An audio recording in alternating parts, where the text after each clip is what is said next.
So, I recently graduated from high school, and from my experience I can tell you one thing. School hierarchies exist, but what does that mean, and why is there a triangle? You see, by definition, a hierarchy is a system in which people are ranked according to status. The triangle symbolizes this, with the weakest at the bottom and the strongest at the top. Ever wondered why at school there are some kids who are popular and some kids who, well, just aren't? You may have guessed that this is the law of the jungle at play, and you have probably accepted this as the natural order of things. It's nature, right? And nothing can be done. You know what? I reject nature!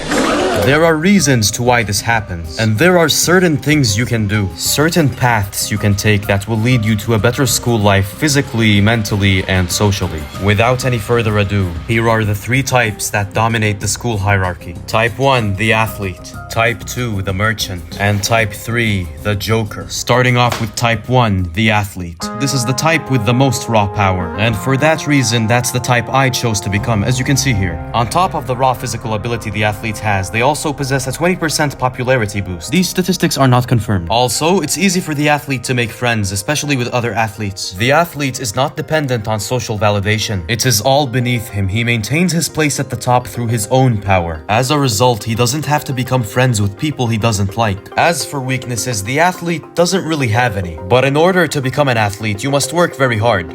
For years. Many years. But don't let that intimidate you, because you'll start to see progress after a few months of consistently training. You might as well start now, but that's a topic for another video. Moving on, the second type that dominates the school hierarchy is the merchant. This guy's way of doing things is quite interesting and incredibly profitable, to say the least. The merchant dedicates his life to a single very important cause. The merchant's #1 goal is to make money, of course. What else did you think? This is his lifelong ambition, and a worthy one it is. The merchant quickly realizes that school will not teach him how to make money, so he takes the matter into his own hands. This guy starts out as a mere wandering merchant, selling common items to kids at school like candy and whatnot. But over time, the merchant adapts and gains experience through trial and error. He slowly but surely expands his empire. His reach grows. Now he rules a monopoly undetected by the authorities and makes a pretty penny doing so. On top of making bank, the merchant has many strengths. The merchant usually has a gang to back him up. He retains a 15% popularity boost. He has a lot of information and a lot of influence. However, the merchant must keep good ties with his customers or he risks losing them. He must watch out for backstabbing as well. If his cover is blown, the authorities will likely restrict his reach, which will be quite detrimental to the profits. Before we get to the final type, if you made it this far into the video, consider subscribing. It really helps out the channel, and maybe one day I can pay the actors. Anyways, moving on. The third type who dominates the school hierarchy is the joker.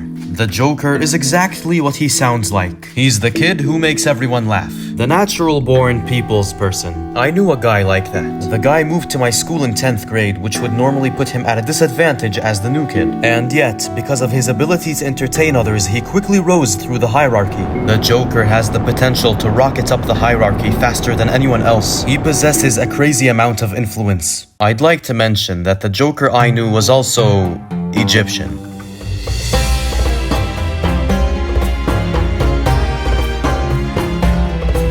Yes, some people are more likely to have this skill than others. The joker might have a lot of potential, but there are great drawbacks to this approach. He has to constantly strive to maintain his position, and he is completely dependent on social validation. He does not have any real power on his own. And if people get bored of him, he can fall from grace pretty quickly. And those are the 3 types of people that dominate the school hierarchy. Comment which one you think is the best down below. Now, this is quite rare, but if these guys decide to work together, things can get pretty interesting. If the higher-ups do indeed cooperate and pool their strengths, the school can become anything from a flea market to a secret fight club. Myself, along with the other athletes, wanted that to happen, but unfortunately, we lacked the facilities for that. They even took down the basketball court at our place. But anyways, the point is, the place can become less boring if the right people are in control. A quick reminder, this rarely ever happens. You know, there are a lot more types of people at school. If this video gets 1,000 likes, we'll have a part 2. Anyways, I hope you enjoyed the video. Subscribe to join the grind. Goodbye.